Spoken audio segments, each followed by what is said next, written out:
Hello, hello, hello, hello. Good morning. This is your Yuyu Sam. Welcome.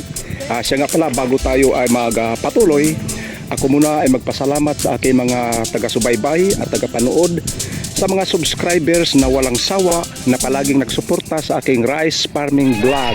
Hindi ko kayo isa't isa, taos puso akong nagpasalamat sa inyo dahil palagi kayong nandito sa aking tabi at nagsupport sa aking YouTube channel.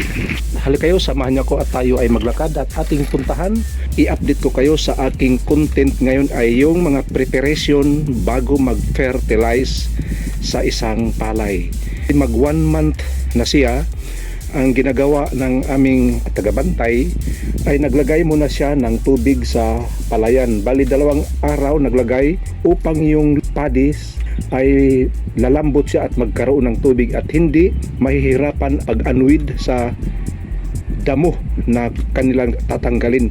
Kadalasang damo nandyan sa palayan ay yung kahoy-kahoy at saka yung bungot-bungot at gabi-gabi. Yung tatlo na yan, ang mahirap patayin na damo dyan sa tatlo ay yung kahoy-kahoy.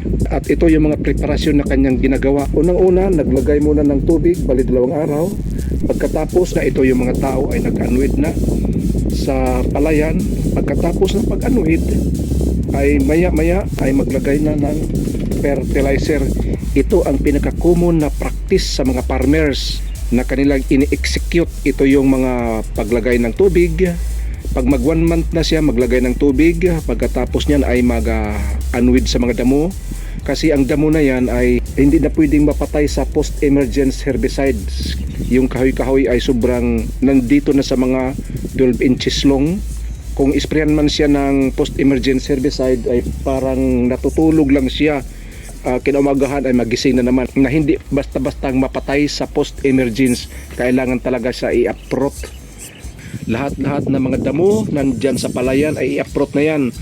Especially yung kahoy-kahoy, yung tree like grass. Pagkatapos isara mo yung mga daanan sa tubig na hindi ka na pwedeng mag-discharge sa tubig at hindi ka na rin pwedeng mag-flooded sa water sa iyong palayan. As is na yung tubig na dyan sa iyong palayan.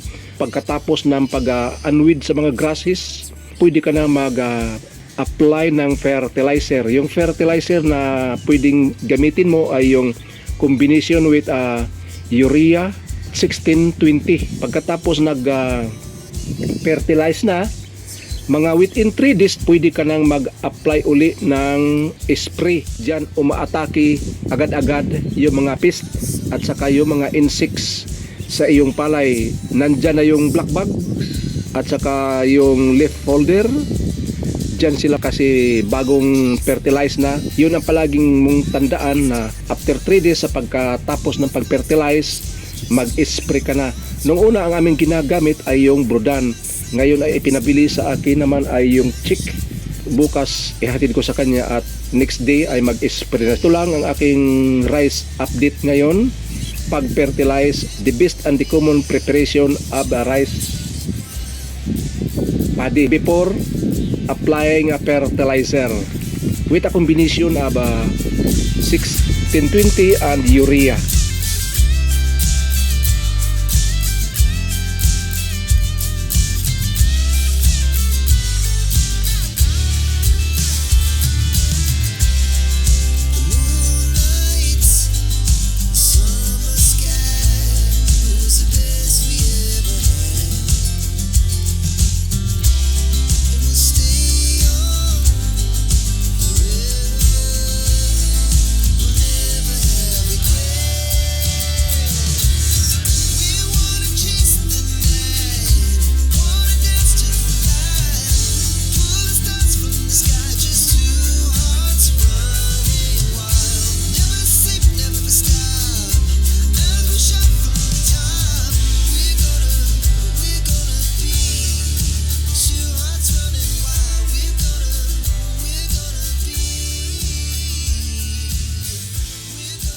This is your Yuyu Sam. See you on my next vlog and God bless us all.